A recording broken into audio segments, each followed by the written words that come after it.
Kale nga bulijjo bassebo ne bannyabo tusanyuse okubalaba waneeno ku mukutu ogwa Verse Strange 256 amanya bampita Simple andi n'abakyala ababiri twandi musasule manager obo amatara tumuleke eyo kampani yange njiranga wenjagala bakasitoma mazemu nyamu bizinesi egenda kunettira mwali munsekerera basewo ne bannyabo muntaase agaanagana okunsekerera ganfudde emboozi ninganga Museveni mbanjulira Zaid Lighting Store tutunda amataala bannaye mujja mutuwagire mutuwonya abaseketerezi batandise ddo tukuba ekimwa waggwamu naye nga ndi ne Lian kosa Apple nange Simple 2 in 1 live Verse Strange gwe mukutu subscribe tapping a bell ate sharing a video tuwogera ku nsonga nyingi nnyo tutandika dyeyo mu kisenge ate kankunyonyere mwe abayimbi abafuna feeling lwakuba tuboogedde kutumina funa feeling nonyiga omuntu wojja mu butaala making sure except criticism either positive or negative waleetera family yo nayo gisuubira ojjogerako definitely tutandike Bebe Cool Moses salikuwa kitwagala sasula banno era ino itandikawo kyompazi tuli kuwogera ne Gravity Omutujju yavuddeyo mbu mwamala wali wakubidde Gravity Omutujju yavuddeyo ekiro naye alekerawo tukaabirira omusajja yakola ssente zo kulwaki temuzisasula kulwaki temuzisasula ssente z'omusajja ne Moses what is your problem with not paying people paka kati fe abakingisaha tukubanja ssente zimaze nenne bbanga ddene kwanjula nsonga ne bannaye engeri gye mulina akasigiri keno story Gravity Omutujju yavuddeyo ne yeekubira bannaye kaŋŋamba abantu eno story Gravity Omutujju yavuddeyo waliwo atagimanyi n'akola complaint to the public yaze mu public court omusango yakukwasize kooti y'abantu omuyimbi mutwe naye nakasaba ne grudge n'ajja ku social media ng'asobola onnoonya omuntu oyo wajja ku social media kitegeeza oli omuntu amulemye Gravity yavuddeyo n'agamba nti Bebe Cool amubanja miliyoni 4 kigambibwa mbu Bebe Cool yayita Gravity n'abayimbi abalala okuperforminga nkunoonya akalulu wa president anti kiri bwe kiti sente bazibawa for the past 3 bisanja bannazibawa wuliriza nti tasobola mukulembeze for the past waffe 3 bisanja Bebe Cool yabadde coordinating abayimbi abaperforminga kulwaleza NRM now eno lwale ku luno kino ekisanja Kenzo yali amunyakuddeko akagigi naye Bebe Cool mu lukujjukujjulwe n'ayita mu bayimbi abo abamanyi abanene bakamiloni baani kati Kenzo atuuka ekiseera ng'amaanyi talina Bebe Cool abayimbi bali waani wa Bebe Cool kati ba Gravity ne bajja oyimba nga Bebe Cool yakoze eki yabamobilizinze so bano okubanja balina kubanja ani Moses Bebe Sali Cool Gravity agamba yagendako wa Museveni okugamba ebintu bye olwavaayo n'akubira Bebe Cool ngezeko wa muzeeyi nemuyita ejjuguli n'agamba agenda ddimpa kati Bebe Cool yawulira ekyo n'agamba kati gwe nkujje ku lisiti y'abayimba kyokka omusajja yayimba n'atoba ne bamukuba n'obucupa abantu ne bamukyawa n'omukyawa naye ng'amanyi n'amaanyi ku Gravity wonna sitwala zonna zirinako amaanyi eno yo yanjawulo n'abantu batujulira nze olaba Uncle Bebe mwagala because I know he gives money Uncle Bebe wabeere ne centers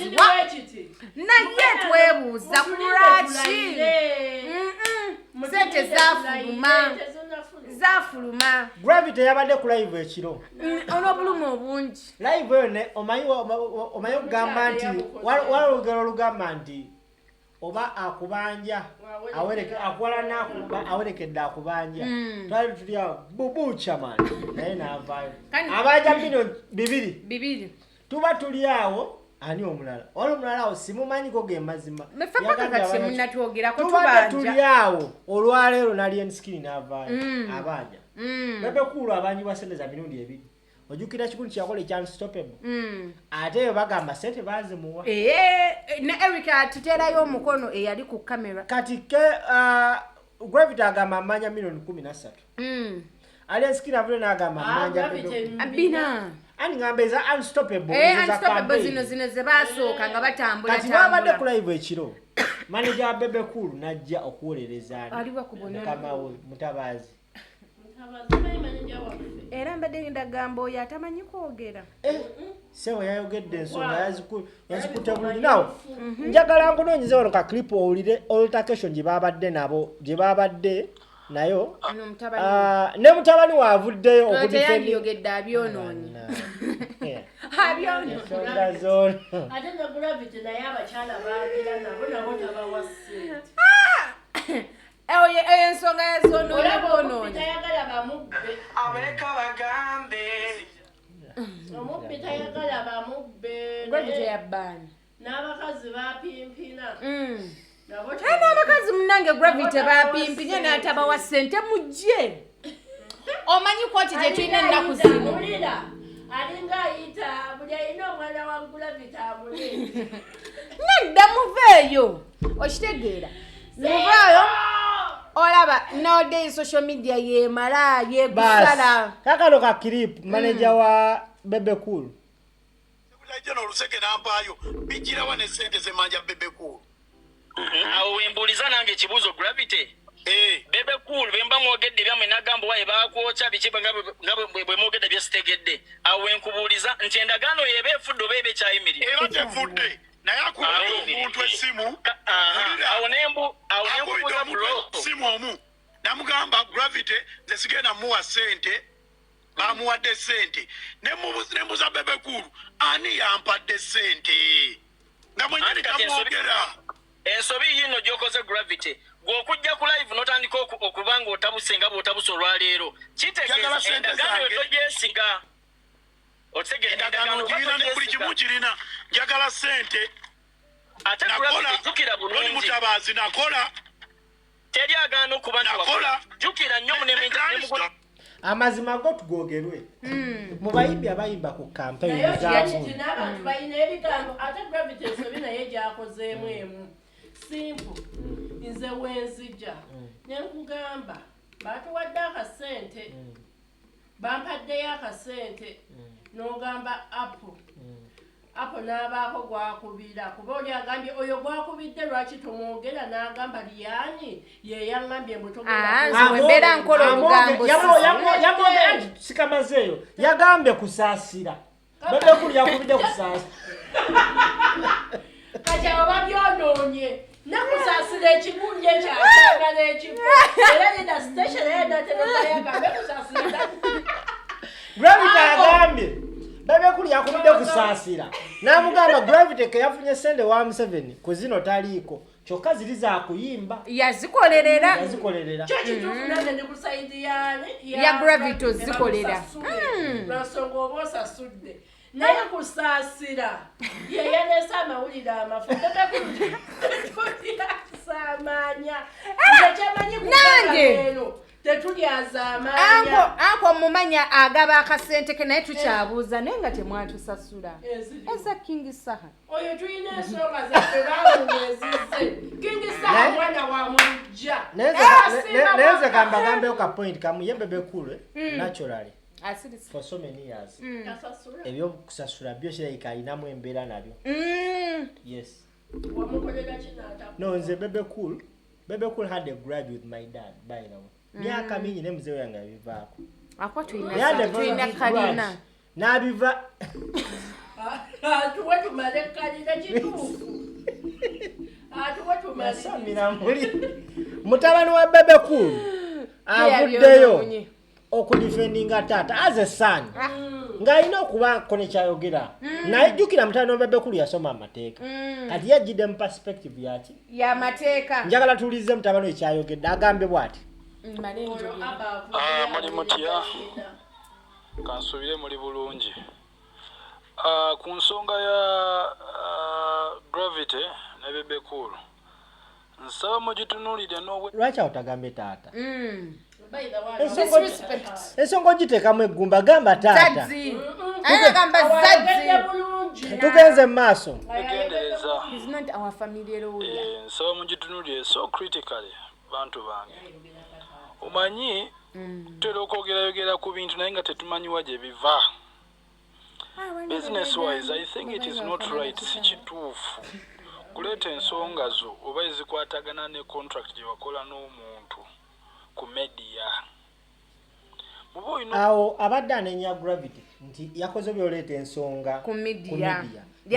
yeerabidde ensonga lwaki Gravity had to come on media yaze ku media lwa nsonga he was not saasira yamugambye toli ku jjuguli soon zigenda fuluma naye toliiko ku listi nga fwe batujja kuyemubende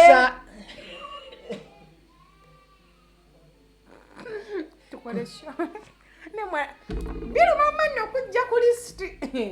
kusaasira twetegeka ne omusajja n'atujja ku lisiti tetwagenda mubende wuye twakoze ne smart house nga naye gwegwemanya tolina kiŋŋamba abo yaŋŋambye liyani simpa yagambye yatujje ku lisiti toliiko mwami anko embeera yona nga bweyimiridde mbadde nsaba Alani bino ebintu biveemu tukimanyi taata yalabirira ewaka yakola buli kimu mbu ekyo nakyo kankiteekeko taata yeye gundi naye Alani takyali mwana musajja mukuuka taata yateekamu dongamba waliwo kituuka ekiseera nga taata wo talina kubanga taata yalabirira Alani nedda si yalabirira Alani wama zino ensonga sooka oziveemu zino ensonga Kampala ki akyasoma oyo mwana naawe muto bamukubya engagement oli awo mbw akyasoma yamaala musajja mukulu naawe Alani zino ensonga sooka oziveemu zo sooka ozesonyiwa kwa mizikale byagaana kyendabye according to me story yani ya Gravity musasa yeyagikubye y'obuzimu yeyaleese obuzimu ate ne Bebe nendooza abanjiza nga tebamuwa ndowooza kuba alabika ekituufu akasente kafulumye kagenda fuluma pampuline ku account tuli ku lisiti bogerono abanja zino kati Bebe Cool omanyi biro bye yeeyongeza mwana ulira yafunye tagenda kulya kana akatulekere naye lwaki mmuwa kati ono ow'olugambo n'afulumye ebbina lye bannange agenda emmanju namutoyo essimu gye yagikubidde gamba toliko akasente yabadde kumpi n'essimu yakuliko data n'akubirawo live mu kifo kyosooka okukubira Bebe essimu teyakutte yagambye alina kiipene lyafulumye yagambye nti olunaku lwalunakulu yagende wa Museveni namukubira namugamba waye ngenze wa mzee anko jajja agenda kunjokya namugamba yo lwako bakokyezza then kati eno ffe tuleke kale nkuloga nabwe okirabe anko Bebe Cool nkimanyi oli wa mutima bulungi twakolangako gundizo nga batuwa sente gwe ku sente nkumanyi oli abadde liyani leera nga emikono agisanga gye wagiyise ewuwo mama otibamusonga asinikire muli ebinkankomewo naye kusaasira gwe wakyakalanyiza Gravity waffe naye kusaasira wakoze baire wakoze bubi nnyo okusaasira yabadde alina omubbirako yabadde alina obbireko ebintu ebyo yabadde alina otemyako munne amugambe yabadde kusaasira tetwali tuuse wano wetuli tuli wano lwa nsonga tuli kweno point lwa nsonga kusaasira yakubidde Gravity kati gwe just imagine singa kusasira teyamuganda essente ne zifuluma Gravity n'atafuna. Anti awo olwo olugambo werwetaagira tiimu lugambo kasalini awo nyini yabadde aleka because teyaliyo ani kase kusasira teyali mu contract kituufu ne Gravity wali abadde just asirika busirisira ilo like an envelope bale baleke beso yes because chemanyi cho kirabika sente zafulumye because 7 mbwalayira nga 12 anytime right now kwelaiza kirega because tasobola kulayira nga ayina amabanja ate okuba nga yabasasudde ne Gravity n'amayandi batusasudde na essaawa y'okuba enduulu naye nga all in all omusajja bamusasule tewali basinga kuseeka kati ssaawa zi ng'abayimbi bannu saha no bayimbi muyimbi gwa ggwanga bayira abayimbi bannuupwe nze kino nkigamba abayimbi bannuupu bafunira ddala ssente Kingi Saha ku lwale zayimba alabika buli wa performing alabika afunye 5